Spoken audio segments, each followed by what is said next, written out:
Michel Geoffroy, bonjour. Bonjour. Vous êtes essayiste, contributeur à la Fondation Polémia. Vous avez aussi la gentillesse de remplacer quelquefois Jean-Yves Le Gallou dans l'émission Immédiat. Il est irremplaçable, donc. Oui, mais néanmoins, vous le faites avec beaucoup de travail et beaucoup de réussite aussi. C'est ce que disent les téléspectateurs de TV Liberté. Alors, maintenant, je vais arrêter les politesses et les gentillesses pour vous dire que vous venez de publier un livre qui s'intitule « La superclasse mondiale contre les peuples », avec une préface décidément de Jean-Yves Le Gallou. Et là, vous vous attachez à démasquer ceux qui détiennent le pouvoir dans le monde moderne et vous posez les bases d'ailleurs d'une reconquête essentielle, c'est-à-dire celle de nos libertés.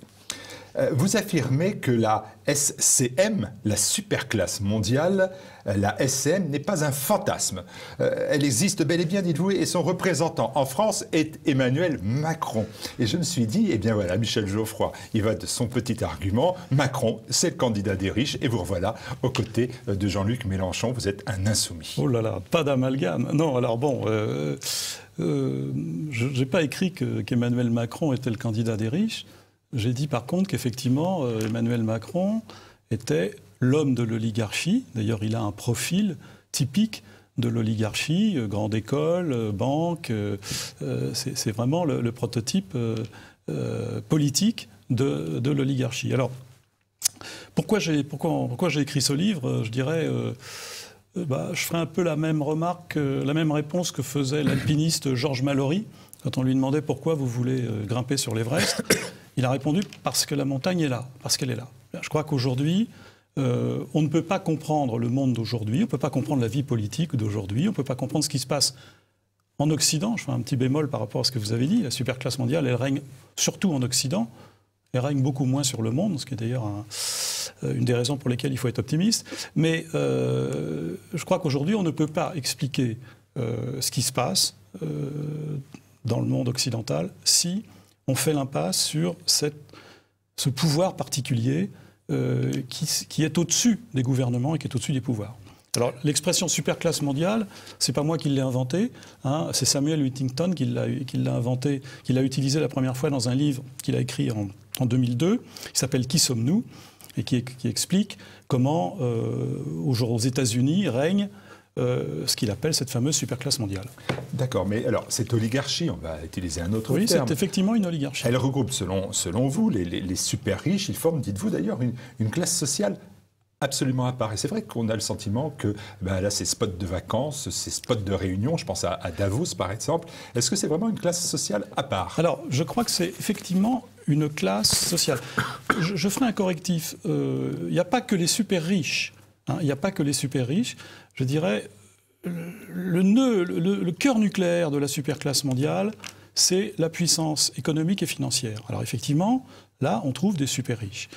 Mais il n'y a pas que ça. Et vous l'avez vu dans le livre, il y a plusieurs composantes dans cette superclasse mondiale. Alors, c'est une classe sociale parce que les gens qui se rencontrent au forum de Davos ont plus de points communs entre eux que par rapport à leur nation d'origine. Le fait d'être membre de participer au World Economic Forum, comme on dit, c'est une reconnaissance. Et donc, ils ont les mêmes réflexes. Souvent, ils parlent la même langue. Ils parlent l'anglais globish.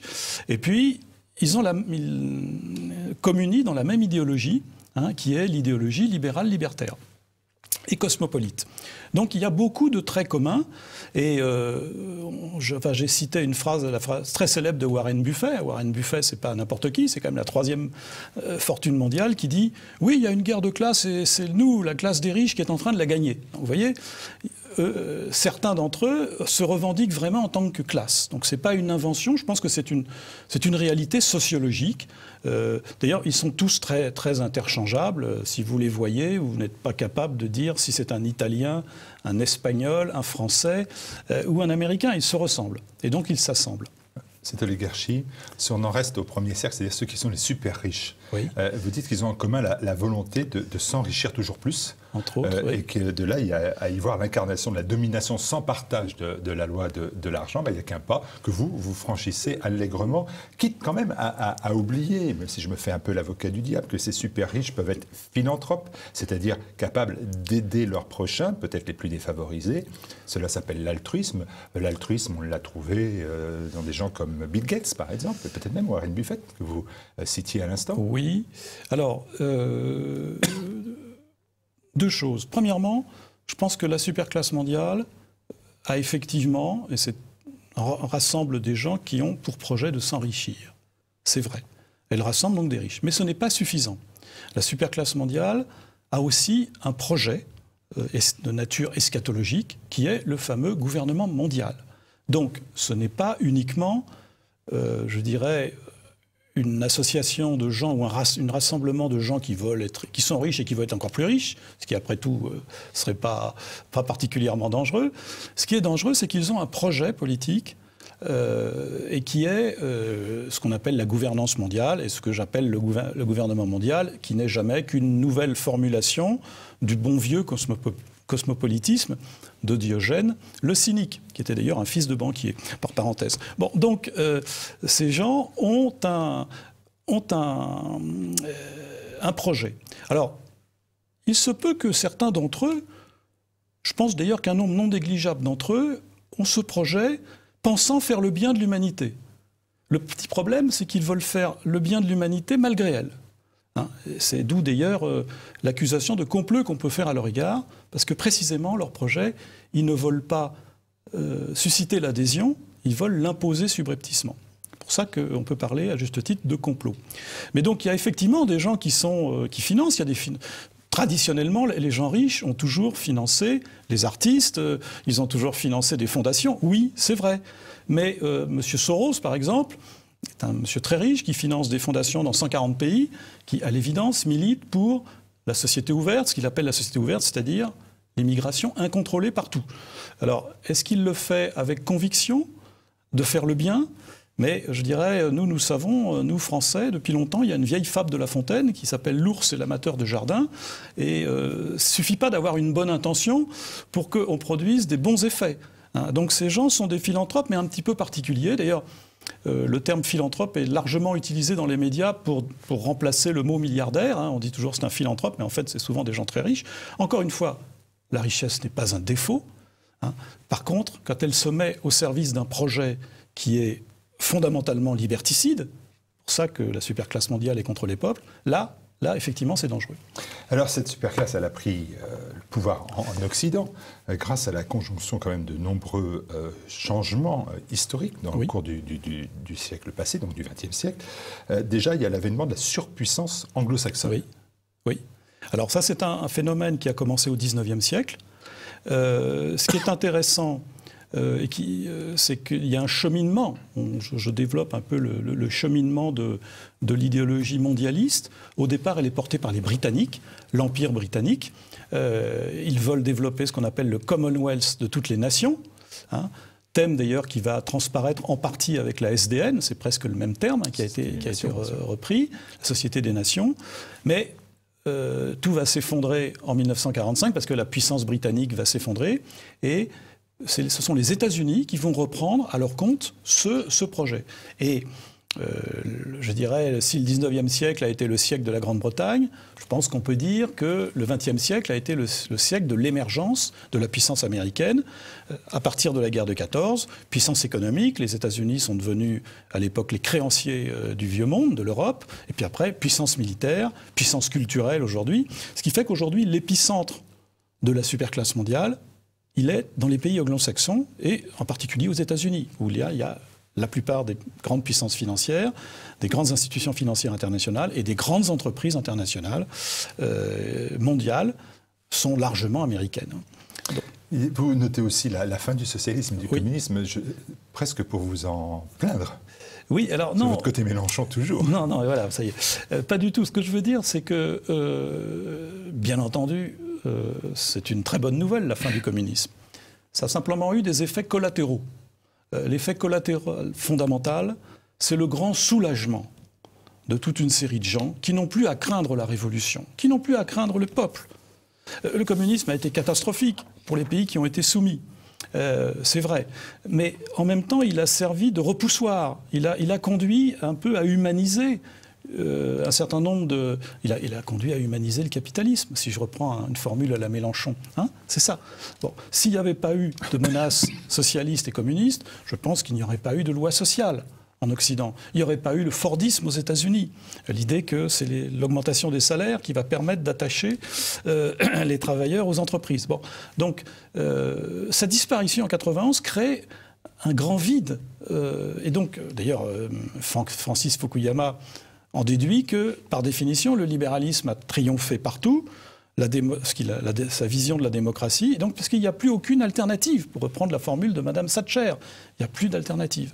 Et donc, on peut faire ce qu'on veut.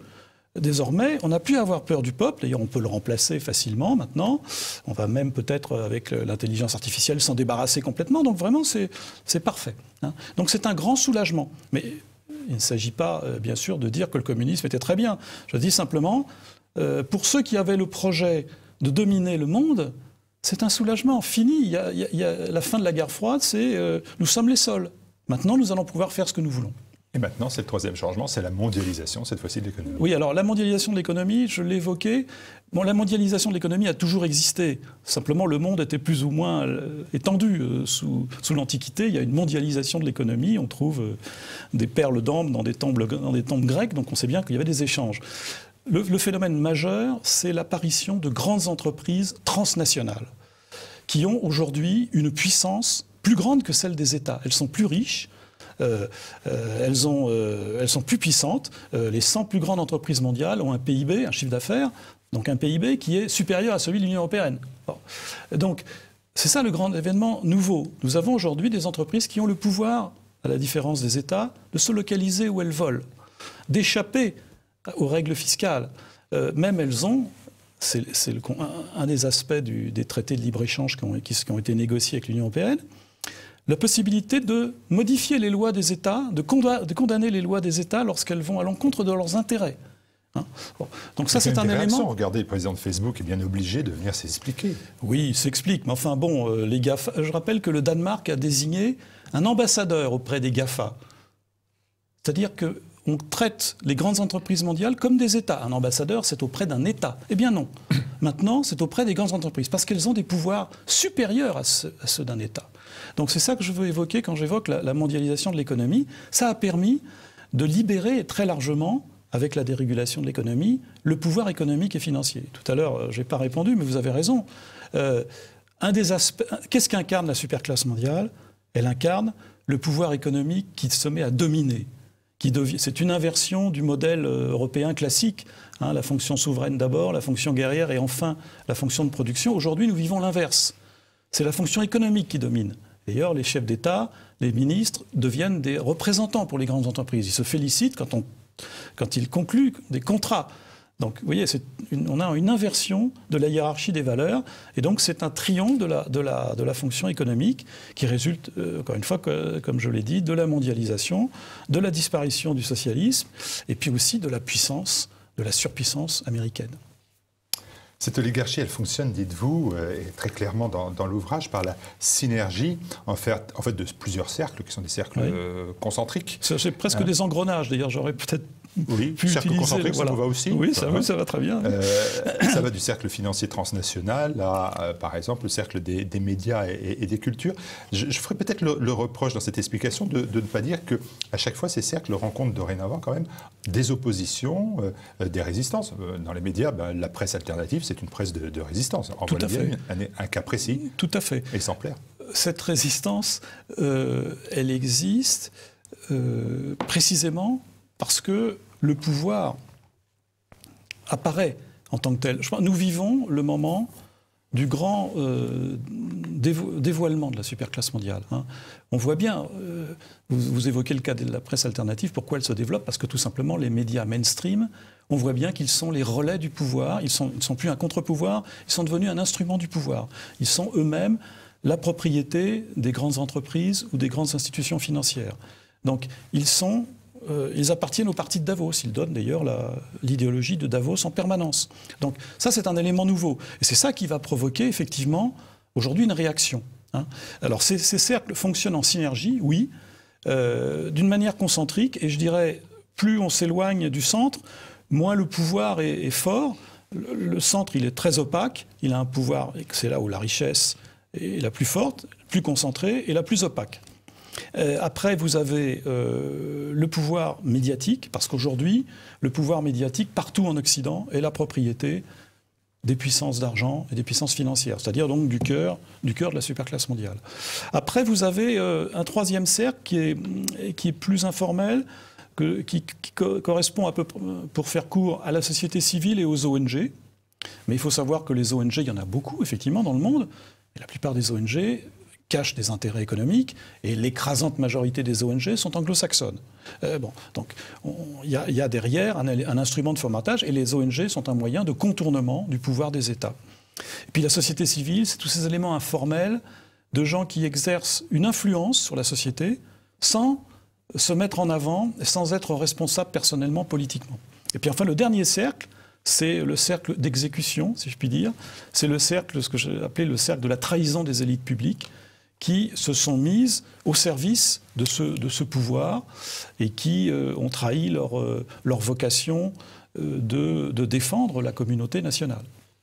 Est-ce que, finalement, en vous écoutant et en lisant l'ouvrage, est-ce que cela ne relève pas, finalement, quand même un peu du complot que d'affirmer que la superclasse mondiale veut installer le chaos, par exemple le chaos migratoire, pour instaurer une forme de contrôle des peuples? Je comprends bien tout ça, mais tout le monde, Dieu merci, n'est pas Soros avec ses pompes et ses œuvres. Oui, alors la notion de complot. D'abord, l'accusation de complotisme. Vous l'avez fait à l'instant sur la SCM. Oui, mais je vais vous expliquer pourquoi. La notion de complotisme, c'est une inversion accusatoire. C'est-à-dire que toute personne qui aujourd'hui essaie de mettre en lumière l'existence d'un agenda et d'un projet qui transcende les gouvernements, qui est au-dessus des alternatives politiques, est accusée de complotisme. Bon, c'est une inversion accusatoire. Pourquoi ? Parce que alors, la superclasse mondiale, c'est un complot un peu particulier. Je dirais, c'est le complot ouvert. C'est le paradigme, je dirais, du magicien ou du prestidigitateur. Il consiste à se cacher dans la lumière. Parce que quand vous regardez ce que disent beaucoup de ces oligarques, mais ils ne se cachent absolument pas de vouloir instaurer un gouvernement mondial. Ça fait au moins depuis la fin du XIXe siècle que tous les grands milliardaires occidentaux, et principalement anglo-saxons, expliquent que la souveraineté de la nation s'est dépassée et qu'il faut mettre en place un gouvernement mondial et que le meilleur gouvernement, ça sera le leur, ce qu'ils appellent celui de l'initiative privée. Donc, de même, les travaux du forum de Davos ne sont pas secrets, ils sont publics. On peut aller sur le site de Davos et voir ce qui se dit. Donc on découvre d'ailleurs que le projet de M. Macron de lutter contre les fake news, il a été évoqué lors du forum de Davos de janvier 2017. Donc, bref. Donc ces gens-là ne cachent absolument pas leur projet. Mais il se trouve que, d'une part, comme ce projet paraît tellement énorme, on finit par ne pas y croire. Et puis deuxièmement, comme il dispose du pouvoir médiatique, il dispose du pouvoir de divertir l'opinion, de faire croire que les gouvernements gouvernent. Alors qu'en réalité, largement, ils obéissent à un agenda qui les dépasse.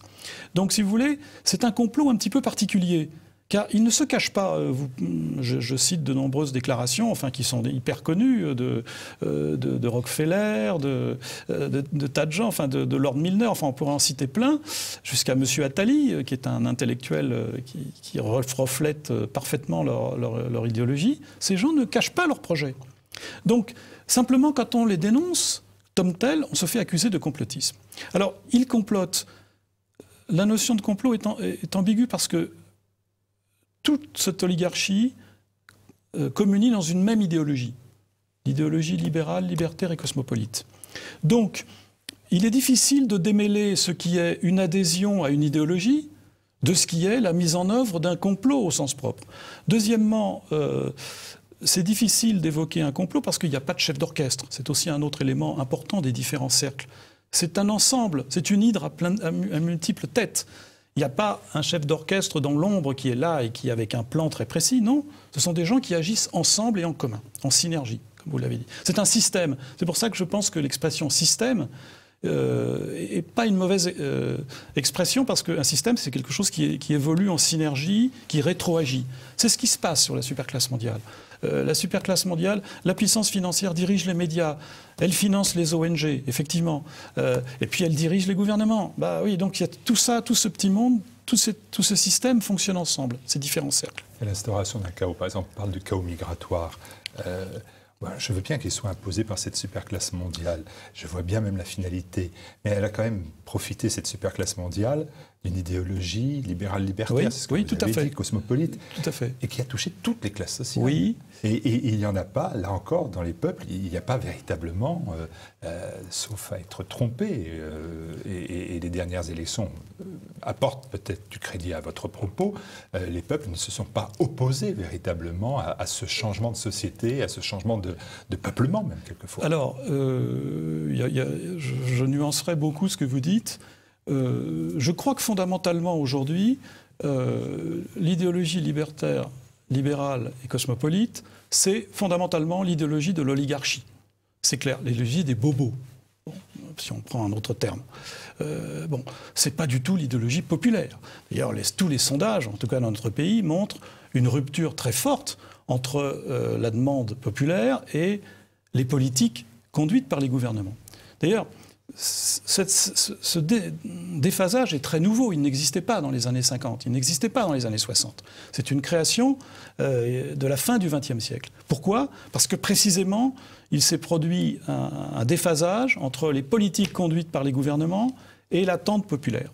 Bon, alors sur l'immigration, je suis désolé, moi je pense que l'immigration est un projet qui est mis en œuvre.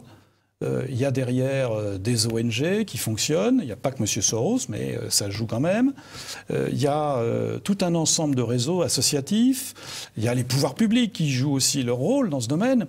Et je vous renvoie au sondage qui a été fait il y a 1 mois et demi par la Fondation Jean Jaurès, précisément sur le complotisme, et qui montrait que 48% des personnes interrogées répondaient que l'immigration n'était pas une fatalité, mais était un projet conduit par l'oligarchie occidentale. Mais je vais prendre un autre thème. On va quitter l'immigration. On va prendre le thème, par exemple, de l'euthanasie. Vous disiez tout à l'heure, oui, ils vont même se débarrasser du peuple et des peuples. On se dit finalement que l'euthanasie s'est un petit peu imposée par les oligarques, ou par l'oligarchie, pardon, pour un peu se débarrasser au moins des vieillards, pour commencer, au moins, des moins jeunes. Mais là encore, les peuples répondent à 90% qui sont favorables à l'euthanasie. Les peuples sont muselés.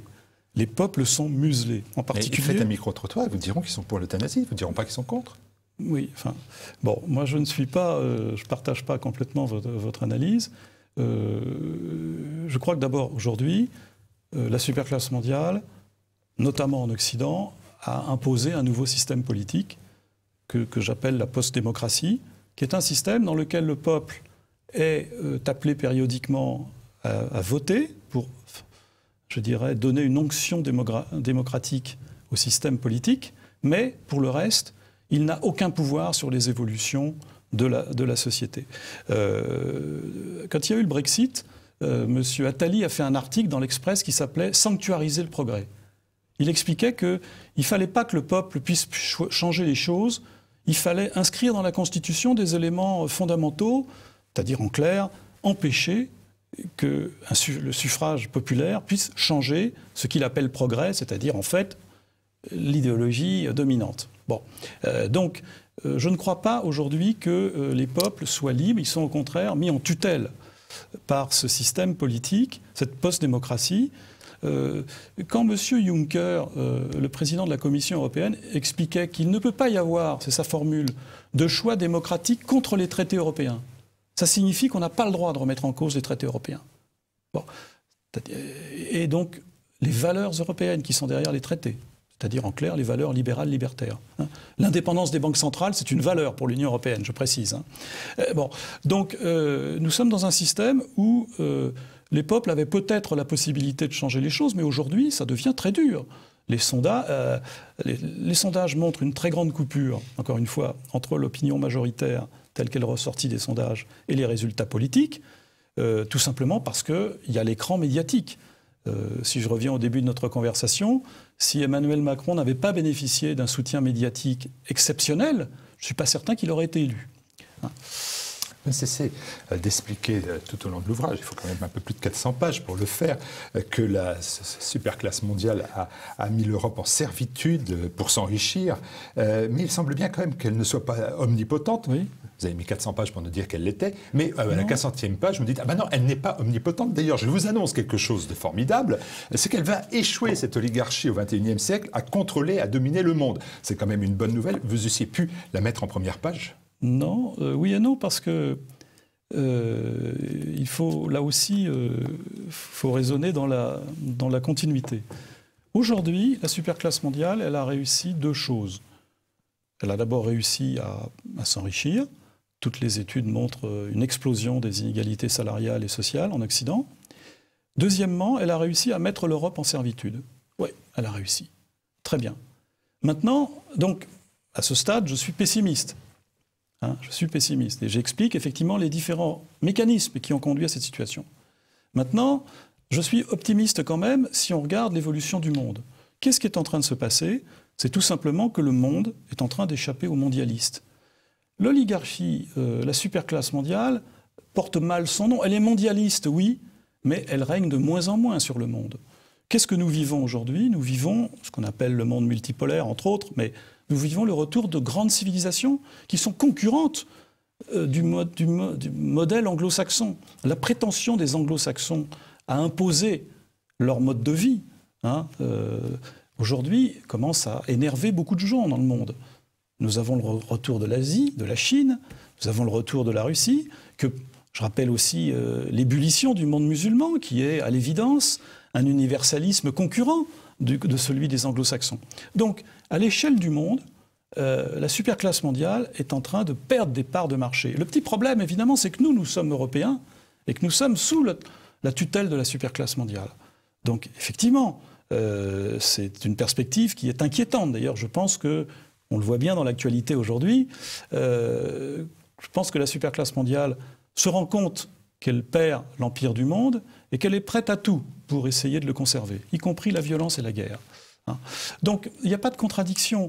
Il faut voir les choses à l'envers. J'aime bien, lorsqu'il y a eu le G20 de 2014, les médias français avaient dit le président Poutine est isolé. On l'a même présenté comme un paria. On a même dit qu'il mangeait tout seul à sa table. Et alors, on voit une photo où il serre les mains. Il y a 5 chefs d'État qui se serrent les mains. Le président russe, le président chinois, le président indien, le président du Brésil et le président de l'Afrique du Sud. Effectivement, il est isolé. Seulement, ces 5 chefs d'État représentaient la majorité de la population mondiale. Donc aujourd'hui, l'idéologie de la superclasse mondiale, elle ne séduit pas les Chinois, elle ne séduit pas les Russes, et elle ne séduit pas le monde arabe. Il faut lire La superclasse mondiale contre les peuples, c'est aux éditions Via Romana. Ma dernière question, c'est que votre parcours vous a amené à faire l'ENA. Et je m'aperçois que quand on demande une préface pour un ouvrage aussi important, il faut le demander à Jean-Yves Le Gallou, qui a été aussi un élève de l'ENA. Est-ce que l'ENA, ce n'est pas finalement le bras armé, la force d'appoint de cette superclasse mondiale ? En fait, je vais reprendre un de vos termes, mais il est violent, mais c'est le vôtre, un cercle de la trahison des élites publiques. Oui, en quelque sorte, on peut le dire. Alors, si vous voulez, dans les mondes anglo-saxons, ce sont les universités prestigieuses qui jouent le rôle de creuset de la superclasse mondiale. Lord Milner, qui fut un mondialiste important en Grande-Bretagne, avait créé ce qu'on appelait son jardin d'enfants, c'est-à-dire qu'il plaçait dans les différentes universités britanniques ses partisans. En France, vu l'état lamentable de la plupart de nos universités, ce sont les grandes écoles qui jouent ce rôle. Qui jouent ce rôle de... Donc les grandes écoles, dont l'ENA, mais il y en a plein d'autres, sont un moyen, éventuellement, de constituer des réseaux et donc de commencer à fonctionner en synergie comme la superclasse mondiale. Alors qu'est-ce que vous y faisiez ? Est-ce que la meilleure façon de réussir, c'est pas d'en sortir de l'ENA ? Oui, si l'on veut, c'est un moyen comme un autre, mais je crois que moi personnellement, l'ENA m'a permis effectivement de découvrir un certain nombre de choses au plan sociologique, en particulier sur l'évolution des classes dirigeantes. Moi, j'étais issu d'un milieu populaire. Quand je suis arrivé, j'étais naïf. Je pensais que les gens de gauche étaient plutôt des gens issus de milieux populaires et que les gens de droite étaient au contraire des gens riches. Et j'ai découvert à l'ENA l'inverse. Tous les fils à papa étaient de gauche ou d'extrême gauche. Et au contraire, ceux qui étaient de droite, entre guillemets, c'était les fonctionnaires promus à titre interne et puis les gens comme moi. Donc ça m'a permis de découvrir que déjà il y avait des clivages très forts dans ce domaine. Mais ça sera un autre sujet. Je vous réinviterai pour parler de l'ENA. J'inviterai Le Gallou d'ailleurs ce jour-là, parce qu'une mise en accusation nécessite qu'il y ait la possibilité de se défendre. En tout cas, merci Michel Geoffroy. C'est un livre important qu'il faut lire à tout prix. Merci.